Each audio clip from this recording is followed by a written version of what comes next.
Bharatiya Janata party द्वारा 23 નેસવડ જિલ્લા પંચાયત બેઠક પર જયંતિભાઈ બાંભણિયાના સમર્થનમાં જંગી જાહેર સભાનું આયોજન કરવામાં આવ્યું હતું। આ જાહેર સભામાં ગુજરાત સરકારના પૂર્વ મંત્રી આરસી મકવાણા અને ભારતીય જનતા પાર્ટીના આગેવાન પ્રવીણભાઈ વાળા સહિત વિવિધ રાજકીય આગેવાનો, સ્થાનિક રહેવાસીઓ અને સામાજિક આગેવાનો જયંતિભાઈ બાંભણિયાને જીતાડવા ઉમટી પડ્યા હતા। તો નેસવડ ખાતેના અને આજુબાજુના ગ્રામ્ય વિસ્તારના 700 થી પણ વધારે કોંગ્રેસી કાર્યકરો ભારતીય જનતા પાર્ટીના વિચારોથી પ્રેરાય અને કોંગ્રેસનો હાથ છોડી ભારતીય જનતા પાર્ટીનો ખેસ ધારણ કર્યો હતો અને જયંતિભાઈ બાંભણિયાને મજબૂત કર્યા હતા।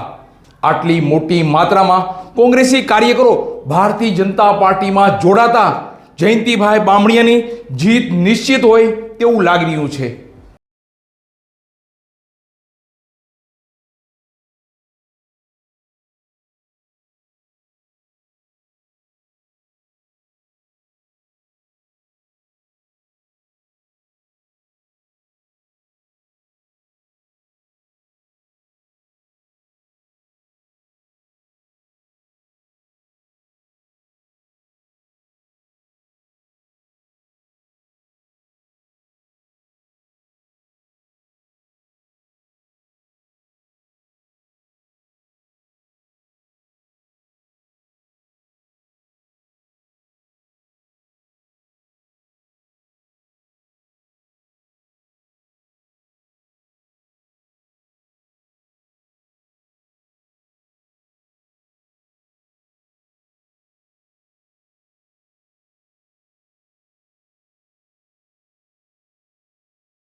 નેસવડ જિલ્લા પંચાયત સીટના ભારતીય જનતા પાર્ટીના ઉમેદવાર જયંતિભાઈ બાંભણિયાની જીત વધારે મજબૂત થતી દેખાઈ રહી છે।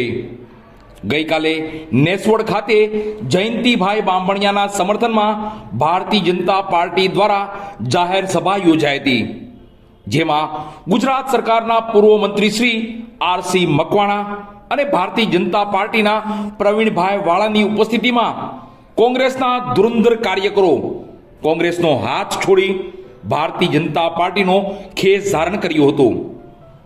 નેસવડના મોટી સંખ્યામાં કોંગ્રેસી કાર્યકરો ભાજપમાં જોડાતા જયંતિભાઈ બાંભણિયાની જીત નિશ્ચિત થઈ હોય તેવું લાગી રહ્યું છે।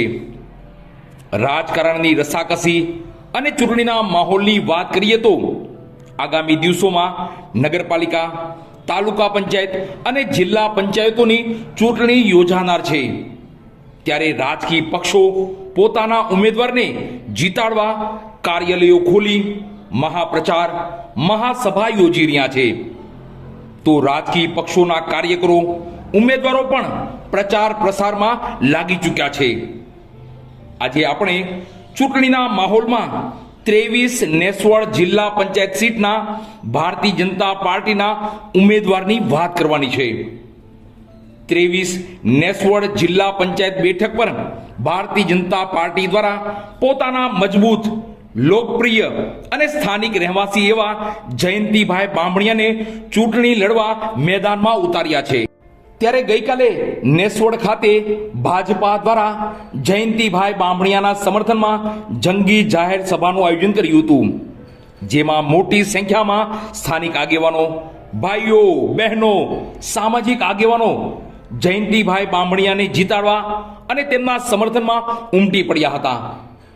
તો ગુજરાત સરકારના પૂર્વ મંત્રી શ્રી આરસી મકવાણા અને ભાજપાના આગેવાન પ્રવીણભાઈ વાળા પણ આ જંગી જાહેર સભામાં ઉપસ્થિત રહ્યા હતા। ત્યારે આ જાહેર સભામાં ભાજપાના વિચારોથી પ્રેરિત થઈ જયંતિભાઈ બાંભણિયાના સમર્થનમાં જયંતિભાઈ બાંભણિયાને મજબૂત કરવા, જયંતિભાઈને જીતાડવા કોંગ્રેસનો હાથ છોડી 700થી પણ વધારે કાર્યકરો આગેવાનો ભારતીય જનતા પાર્ટીનો ખેસ ધારણ કર્યો હતો. આટલી મોટી માત્રામાં કોંગ્રેસી કાર્યકરો ભારતીય જનતા પાર્ટીમાં જોડાતા જયંતિભાઈ બામણિયાની જીત નિશ્ચિત થઈ હોય તેવું લાગી રહ્યું છે. સ્થાનિકોમાં એવી પણ ચર્ચા છે કે લોકોની સાથે ચાલનારા, નાનામાં નાના માણસની સાથે ખંભો મિલાવી કામ કરનારા, અડધી રાતનો હોકારો એવા જયંતિભાઈ બામણિયાને હવે જીતવાથી કોઈ રોકી શકે તેમ છે જ નહીં.